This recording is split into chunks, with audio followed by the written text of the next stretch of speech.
So I guess my first question for both of you is, and most of my time is spent kind of researching human behavior, and we know that behavior change is a very tough nut to crack, especially when it comes to food behavior change. Momo, you're probably the exception in like taking that data and like figuring out how to make your own new tofu based on it. So I guess I'm curious, like, providing this new level of information is helpful and empowering, and I'm wondering if you could both share some examples of ways that you've seen the increase in knowledge actually start to result in behavior change for some of your users, or in your case, maybe for yourself. I think that at this point in time, seeing the data, and then if a person has a problem, some kind of a health problem, and then applying these changes to their lifestyle, and that includes not just nutritional changes, but others as well, like exercise and sleep and so on, and then seeing the results, and then retesting and seeing that their molecular data improved and it's all correlating, then I think that's a huge stimulant for people to continue doing that and believing in that. And I think that there's a large group of people like that. But I think it's going to be a process. I think that there's going to be low-hanging fruit, which is people who have some kind of a condition. And then there's going to be those that are going to be convinced later when they see all the data coming out in clinical trials and so on. And then eventually, I think it's just going to be a new way of living a life. And it's still never going to be the same for everyone. Not everyone is going to want to do that. The example I like to give is that once we gave people the gauge for miles per gallon, right, people started like driving more slowly so that they can get the largest miles per gallon, right, the average. And so once you give the person a gauge, then now they can actually change their behavior and see how it affects that. But there are still people who want to buy a V8 and rev it high and not care about miles per gallon, and that's what they want to do. And so that's just how it is. It doesn't have to be implemented by 100% of the people. What I want to make sure is that everyone has access to this technology, and we empower everyone to take advantage of that and control their health to live a long, healthy life. If someone says, I'm going to eat a steak, and if I die of a heart attack at 70, I don't care, that's their choice. Look, behavior change is difficult. That's bottom line. People don't like to change. And I've seen, we work with diabetic companies. I've seen people that know they can get killed if they eat sugar, and they'll still eat sugar. And it's, whatever is the taste, it's the dopamine effect, addiction, if you want, for, to sugar, et cetera, et cetera, et cetera. But what we've seen over the years, first of all, what you don't measure, you don't change. So absolutely, give people the gauge. There are some people that are very disciplined. They're going to take action. They're going to make change. There are some people that over time are going to start accustoming themselves to, okay, well, if I do this, then that will happen. But the reality is, in day-to-day life, most likely behavior change is going to happen with nudges. And that's what we've seen with our clients is whenever you make changes on the margin that actually don't necessitate them changing their identity. So if you're somebody that likes mac and cheese, I'm picking up on the Matson's product ideation. If you like mac and cheese, you're not going to give up mac and cheese tomorrow because your kids are going to be screaming for it. But if you start putting kale and green peas in the mac and cheese, it is a healthier mac and cheese. Now you're starting to change your identity as somebody that's eating healthier food. Eventually, over 2 or 3 years, the mac and the cheese are going to disappear. It's going to be just kale and green peas. But, it's a change over time. So. Well, I can comment on this. You can actually make mac and cheese very healthy by replacing the pasta that's made of processed wheat with whole wheat pasta, and by changing the cheese from that Velveeta thing, which is, I have no idea what that is, to an actual cheese. And then, yes, adding some peas or broccoli, boom, that's a good meal. 32% whole grain. Mom was going to open a kitchen. Momo, one thing I'm struck by is kind of the simplicity of the solutions you're advocating for, right? Like you're advocating for whole food, like pretty simple solutions, which isn't always as convenient for people to access, or it requires a level of engagement. So I guess to tie it back to our AI theme here, like is there a role kind of emerging now, and as you see going into the future, like what's the role of how AI helps with some of those nudges or helps to move people more towards some of these behavior changes? I mean, in what we are building is something called Chef Vi, which will compute all the recipes for a person, and then a Coach Vi. And Coach Vi will basically use traditional behavioral science to first identify what type of a person you are, and second, apply different strategies to get you to do what you're supposed to do. And so some people need to be scared in order to do something. Some people need to be nagged. Some people just need to be professionally be reminded. And so the AI, I think, is going to be great at doing this automatically. Right now we have coaches, human coaches, but that doesn't scale, and it's very inefficient, and it's not cost effective. So I think AI is going to take that role as a personal assistant very well. I think there is an interface revolution that generative AI is allowing, which can help with the behavior change. Because, first of all, when you talk to ChatGPT or whatever the new models are, Gemini, Anthropic's models, et cetera, you're getting back conversational mode answer, which is a lot easier to relate to. It's like talking to your nutritionist. But, of course, there's 112,000 nutritionists in all of the U.S., not enough for all the citizens of the U.S. and anybody that has obesity and diabetes and whatnot. And even people that have a personal nutritionist, they don't call them every day 3 times. It's like, what should I eat? What shouldn't I eat? So having the ability to have that communication in real time, and even more, the predictive value of the generative AI, the ability for them to understand based on a microbiome, your blood chemistry, whatever you had for breakfast, where you are physically, et cetera, and be able to recommend without you asking it, say, hey, for lunch today, you're better off going to the second floor to the cafe and have a falafel sandwich. That will be very invaluable, because then it takes the decision-making power out of you and nudges you into the right direction. So I think that will be a game changer. And there is, when we talk about generative AI, there's obviously the machine learning and natural language understanding. Those are all elements that will be quite useful. But generative AI can change essentially the way people eat, because it will change the way they interact with food in a day-to-day level. Thank you. Okay, so maybe a big topic to open up with just a few minutes on the panel, but Momo brought up the continuous glucose monitors. Obviously, GLP-1 use is on the rise. There's a lot more awareness around folks with diabetes and focus on weight loss and glucose monitoring. So I guess I would love if each of you could just speak for a few minutes on kind of how you see things evolving on the personalized nutrition front there, and how some of your technology or platforms will interact with that world that's emerging at the same time.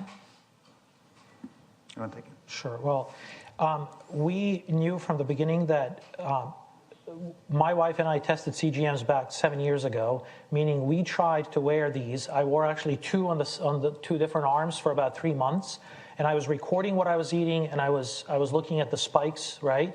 And so I was trying to learn myself as a scientist what I should do and not. And there were a few things that I could come up with. For example, persimmons spiked my blood sugar like crazy, right? Pomegranates spiked my blood sugar like crazy.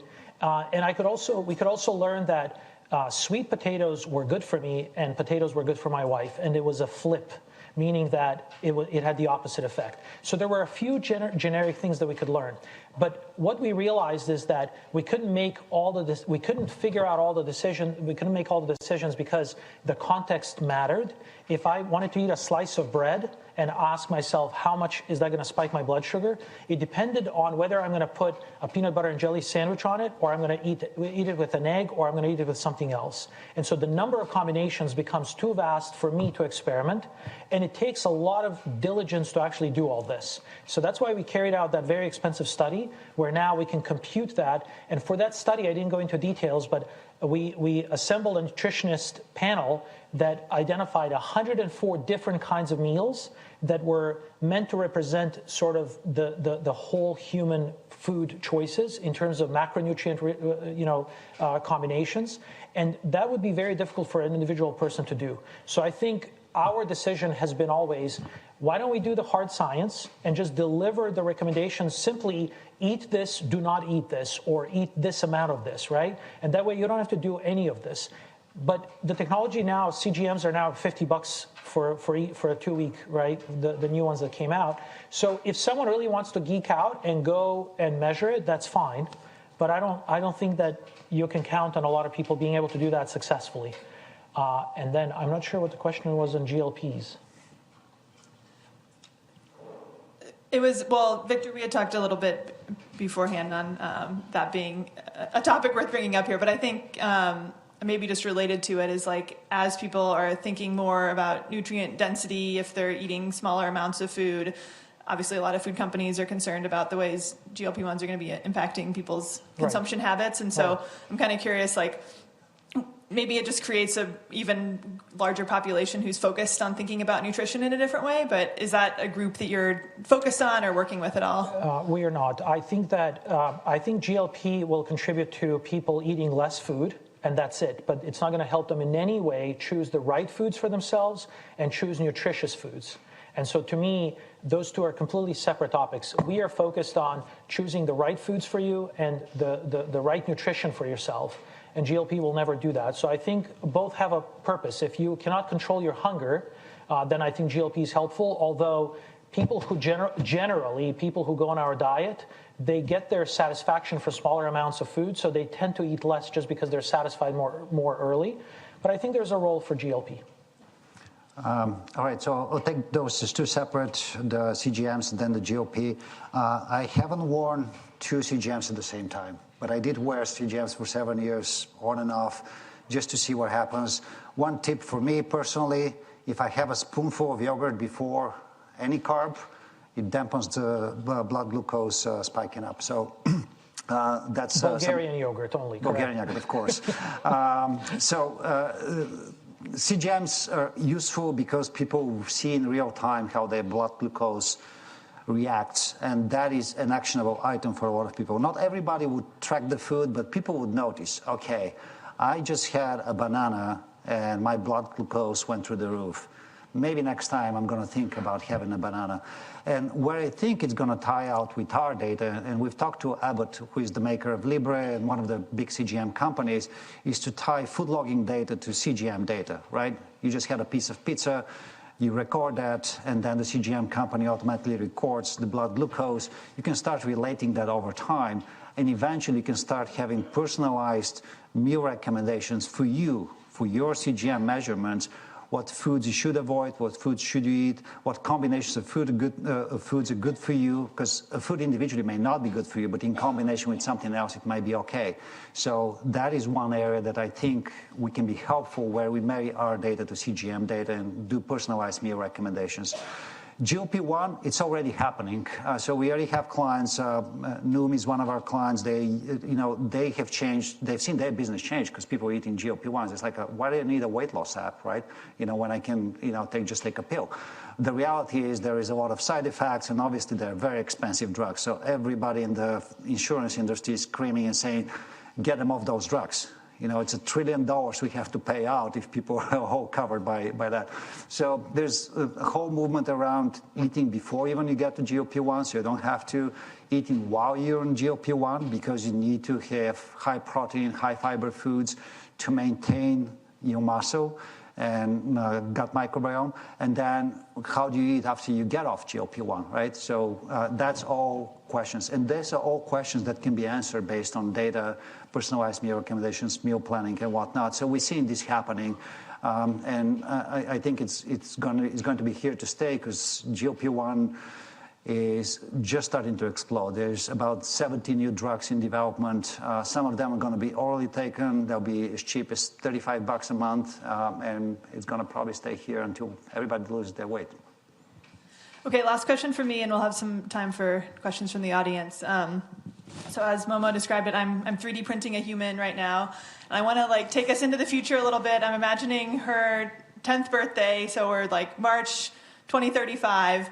Help us all kind of envision, what does that world look like? How have these technologies advanced? What's it look like for me to be packing her lunch in 10 years with the integration of some of these types of technologies in our life? First of all, congratulations. That's huge.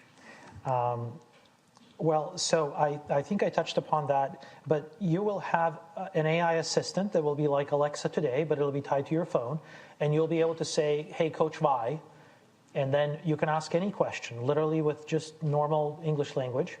And it will help you cook the dinner before, and then you should be packing that dinner for lunch the next day. Or if you want to make lunch in the morning, it'll tell you exactly what you need to do, and you'll just tell it, I want to make lunch for my daughter, and Coach Y will know exactly what your daughter's preferences are and what your daughter's nutritional needs are for her age and for her gut microbiome and oral microbiome and blood test and so on. So it'll be all just highly data-driven. Every decision will be data-driven. There won't be anything based on epidemiological data. It'll be exactly for her, what's best for her. I think it's that simple. I envision that as a very simple process. So it depends on how wild you want to get. I mean, first of all, we talk about future of education. There may not be schools.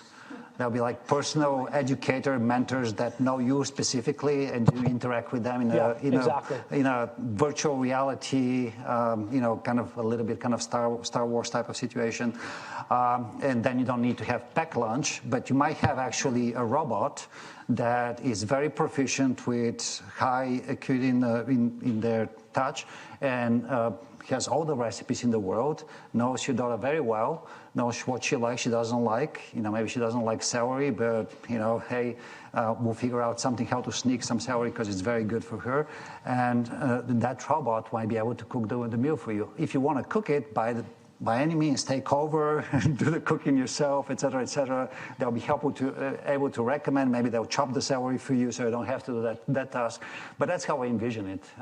That's the future for me. All right. It sounds very convenient across the board. All right. I do want to leave some time for any questions. Yeah.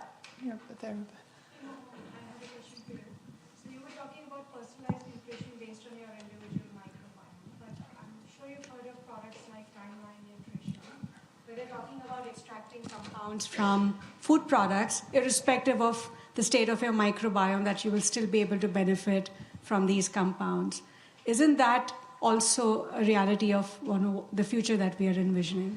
Yeah, I think that's a possible reality. So what we are doing right now in a very, very massive level is understanding what biochemical reactions performed by oral microbiome and gut microbiome are healthy for us and which ones are not healthy for us. Think of gut microbiome and oral microbiome as brewing beer. To brew beer, you need a substrate, which is barley, and you need a yeast, a microbe, right? And yeast will produce ethanol. So the poop of the yeast, which is ethanol, is what we enjoy, right? I call it micropoop for microorganisms, right? But in technical terms, those chemicals are called secondary metabolites. So they're byproducts of the microbiome feeding on the food we provide. And if we determine that a secondary metabolite from a microbe is very healthy for us, you can, in fact, provide it as a supplement. And today we call those postbiotics. So you basically have a probiotic make you a slew of a bunch of chemicals. And overall, we determine that those chemicals are good for you. And so you kill the microbe and you just use the chemicals, right?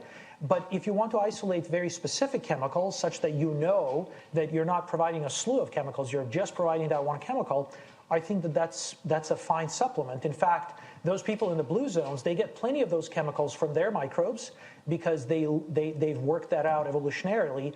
And today, we may not get that chemical for two reasons. One is we're missing the microbe because we've taken too many antibiotics, we've had too much diarrhea, we've taken too many chemicals and so on, or we are not providing the nutrient that microbe needs in order to produce that chemical. So we're either missing the barley or we're missing the yeast, which is why we're not making ethanol, right?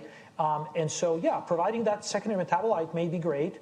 You have to also think about many other things. So, for example, butyrate is one such metabolite that is currently available, but butyrate tends to be absorbed in the small intestine, whereas some of the major effects, beneficial effects of butyrate are in the large intestine. So butyrate, for example, feeds the epithelial cells from humans and provide energy for our cells to maintain health of the intestinal lining. But if you consume it orally, you will absorb it in the small intestine and it will never reach the large intestine. So then you would need to potentially package it in some kind of capsules that will survive the small intestine and be delivered in the large intestine. There are many companies that are working on that right now with various mechanisms. So yeah, sure, it's just chemistry. I literally think of our body as just 100,000 chemical reactions and 1 million chemicals, right? And if you can fine tune it by just providing that chemical, that's fine.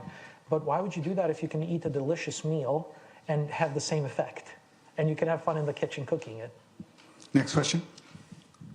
Hi, my name is Emeka. I'm a Haas student, and I'm looking to build in the food space.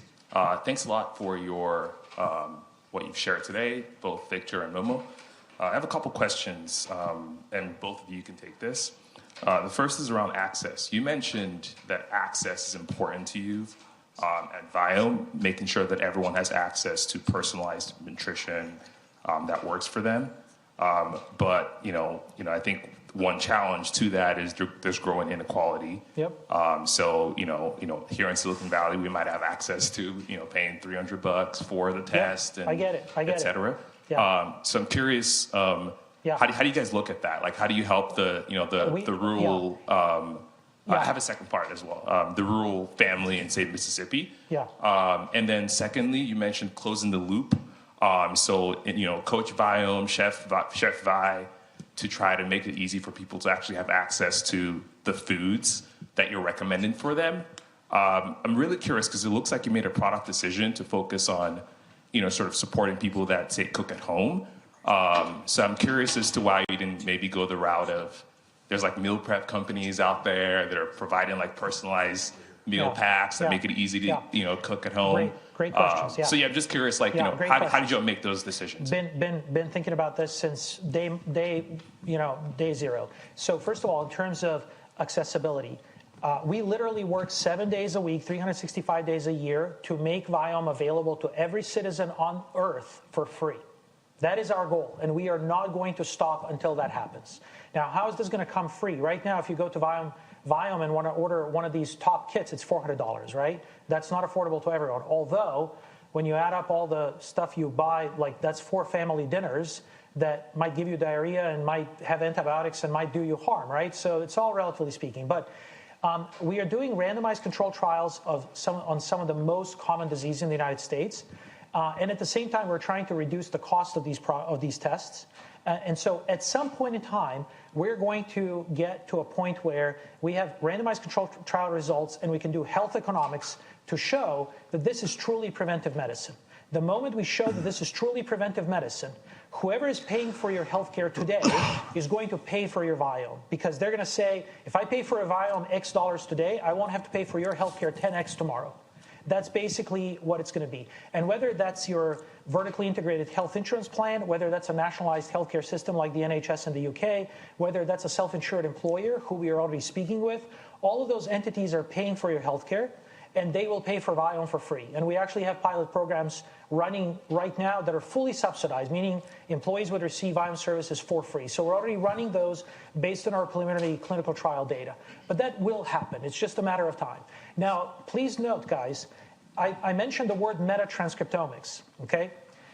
As a scientist, I was a scientist for many years. As a scientist, there are very, very few scientists in the entire world, out of millions of scientists, who have access to this technology.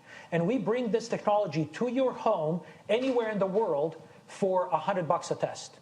That is a quantum leap, okay? That is an incredible quantum leap that we've made that still today, 8 years after we invented this technology, the vast majority of scientists cannot afford or do not know how to implement this technology. Google spent $100 million trying to develop it. They failed. 23andMe spent a bunch of money trying to develop it and failed. We're the only entity who can do this at the scale and cost that we're doing now.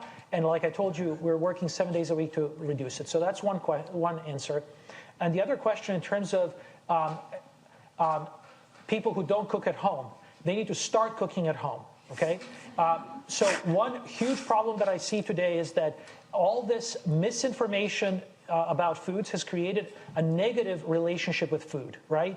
It's a negative relationship with food. When my wife and I have a very positive relationship with food, we are excited to go to the kitchen and cook together and experiment and enjoy. That's like literally our hobby number one. Okay? And there's nothing special about us except that we understand what we need to make, that it's good for us. And if we make it at home, it's going to be 1/10 of the cost of going out. And I know exactly that it's good for me. And I know that it doesn't have any chemicals or antibiotics. And I will never get sick from it. So what we need to do is really educate everyone that they need to cook at home and make that relationship a positive one. So to me, that's what we're working on. We could partner with someone, and we've already been approached by several companies to try to make it easy to go to a restaurant and pick a meal, right? But that's a huge amount of money and effort that would dilute our focus, and we don't want to do that. That's just not the right way, because restaurants are not in business of providing nutrition that's healthy for you. They're in the business of making money. And so no matter how hard we try, that business model is not going to change, and it's just a wasted effort. Thank you, Momo. All right, I think we're at time here. So thank you, Momo and Victor, and we'll be Thank around you. for more All right, thank questions you. later.